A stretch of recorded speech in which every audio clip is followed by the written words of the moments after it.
Hey YouTube, my name is Shadox and this is Battlefield Heroes, a series where I tell you a story about a real-life warrior who went above and beyond the call of duty in service of his country. Today's hero is a legend amongst active duty military everywhere.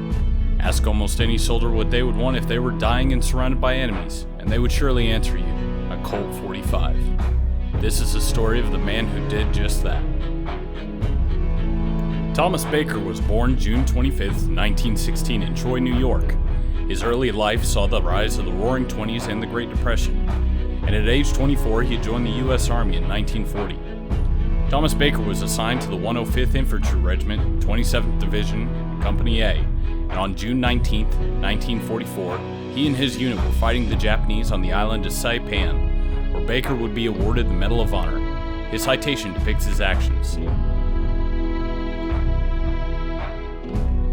For conspicuous gallantry and intrepidity at the risk of his life, above and beyond the call of duty at Saipan, Mariana Islands, 19 June to 7 July 1944, when his entire company was held up by fire from automatic weapons and small arms fire from strongly fortified enemy positions that commanded the view of the entire company.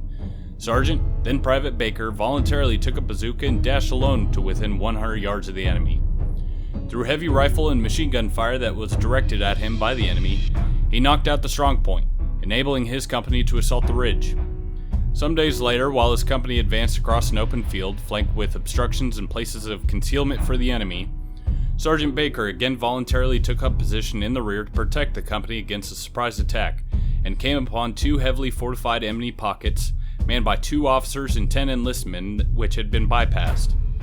Without regard for superior numbers, he unhesitatingly attacked and killed them all.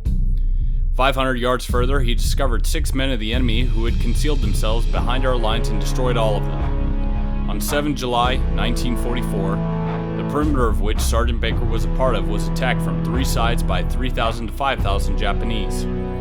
During the early stages of this attack, Sergeant Baker was seriously wounded, but he insisted on remaining in the line and fired at the enemy at ranges sometimes as close as 5 yards until his ammunition had run out.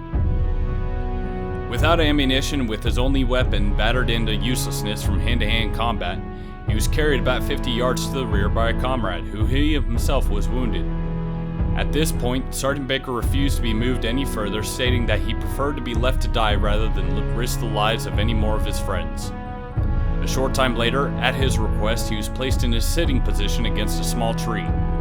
Another comrade, withdrawing, offered assistance. Sergeant Baker refused, insisting that he be left alone and be given his soldier's pistols with its remaining 8 rounds of ammunition. When he was last seen alive, Sergeant Baker was propped up against a tree, pistol in hand, calmly facing the foe. Later, Sergeant Baker's body was found in the same position, gun empty, with 8 Japanese lying dead before him. His deeds were in keeping with the highest traditions of the U.S. Army. This man was truly the epitome of selflessness. His actions helped ensure the victory on Saipan, and we can learn a lot from Sergeant Thomas Baker, and he will go down in history as one of America's greatest heroes. This is Shadox, over and out.